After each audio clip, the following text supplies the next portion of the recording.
శివంపేట గ్రామంలో శ్రీ పోచమ్మ తల్లి విగ్రహ ప్రతిష్టాపన మహోత్సవాలు వైభవంగా నిర్వహించిన కుర్మ సంఘం సభ్యులు.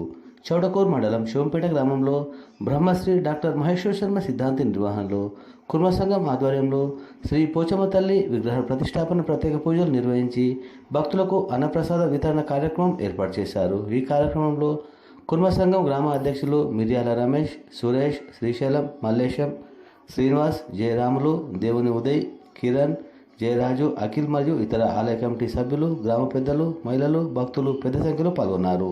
ప్రతిష్టాపన మహోత్సవంలో ముఖ్య అతిథులుగా మాజీ ట్రేడ్ కార్పొరేషన్ చైర్మన్ మఠం భిక్షపతి మరియు కుర్మ సంఘం రాష్ట్ర అధ్యక్షులు పుష్ప, నగేష్ యాదవ్ తదితరులు పాల్గొన్నారు.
శివంపేట గ్రామంలో ఈరోజు కుర్మ సంఘం ఆధ్వర్యంలో శ్రీ పోచమ్మ విగ్రహ ప్రతిష్టాపన మహోత్సవ కార్యక్రమాన్ని అంగరంగ వైభవంగా నిర్వహించుకోవడం జరిగింది.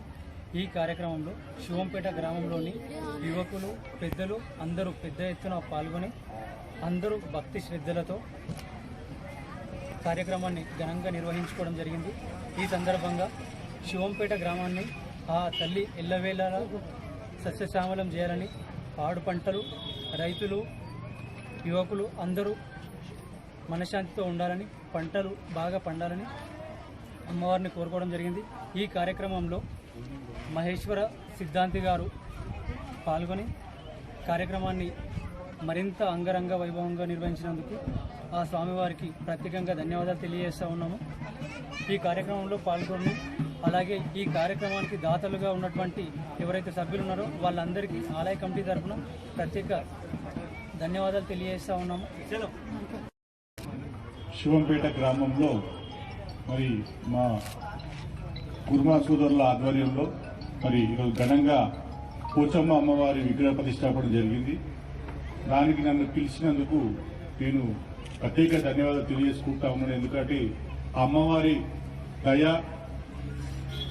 ఆశీస్సులు నాకు అందించినందుకు శివంపేట గ్రామ ప్రజలందరికీ కూడా మనస్ఫూర్తిగా కృతజ్ఞతలు తెలియజేసుకుంటా ఉన్నాను. ఈరోజు శివంపేట గ్రామంలో అంగరంగ వైభవంగా ఈ అమ్మవారి ప్రతిష్టాపన జరిగింది.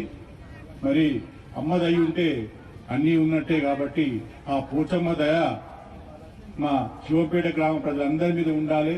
అందరూ కూడా మా రైతులు, అన్నదమ్ములు అందరూ కూడా సుఖశాంతులతోటి, మా అక్కలు, చెల్లెలు అందరూ కూడా సుమంగలిగా ఆ అమ్మవారి దయతో మంచిగా ఉండాలని చెప్పి ఆ అమ్మవారిని ప్రార్థిస్తూ ఈ శివంపేట గ్రామం ఎల్లవేళలా సుఖశాంతులతో మరి అమ్మవారి దయతో మరి ఎప్పుడు కూడా ఎలాంటి కీడు లేకుండా, పోచమ్మ తల్లి అంటేనే ఊరిని కాపాడే తల్లి, ఆ ఊరినే ఆ అమ్మవారినే మీ ఊర్లో ప్రతిష్ఠించుకుంది కాబట్టి ఆ అమ్మవారి దయ ఎల్లవేళలా మా శివంపేట గ్రామ ప్రజలందరి మీద ఉండి ఎలాంటి కీడు జరగకుండా శివంపేట ఎప్పుడు కూడా సస్యశ్యామలంగా ఉండాలని చెప్పి కూడా నేను అమ్మవారిని కోరుకున్నాను. అదేవిధంగా ఇక్కడ పిలిచి ఆ అమ్మవారి ఆశీస్సులు నాకు అందజేసినందుకు కూడా మా సోదరులందరికీ నేను పేరు పేరున కృతజ్ఞతలు తెలియజేసుకుంటాను. ఐకమత్యం ఉన్నప్పుడే మన సంఖ్య పెరుగుతూ ఉంటుంది, మనము ఎత్తుకు ఎదుగుతూ ఉంటాం. మరి ఇప్పటిదాకా అన్న చెప్పినట్టుగా మనం ఎందుకు వెనుకబడ్డామనంటే మనకు విద్య సరిగ్గా లేక, మనం చదువుకుంటుంటే మనం కూడా ముందుకు ఎదగవాళ్ళం, మరి చట్టసభలలో మాట్లాడే అవకాశం కల్పించే వాళ్ళం. మనకు విద్య లేకనే మనం వెనుకబడి ఉన్నాం. మేము చెప్పేది ఒకటే, మన పిల్లల్ని మంచిగా చదివించుకోవాలి, మన పిల్లల్ని మంచి అవకాశంలో పెట్టాలి. మన పిల్లలు చదువుకుంటేనే రేపు పొద్దుగల ఎదగనికే ఇదైతుంది. ఒక్క ఇంట్లో ఒక లైట్ వెలుగుతుందనంటే ఆ కుటుంబం అంతా వెళ్తున్నట్టు. ఎందుకంటే ఒక్క బాబు ఇంట్లో చదువుకొని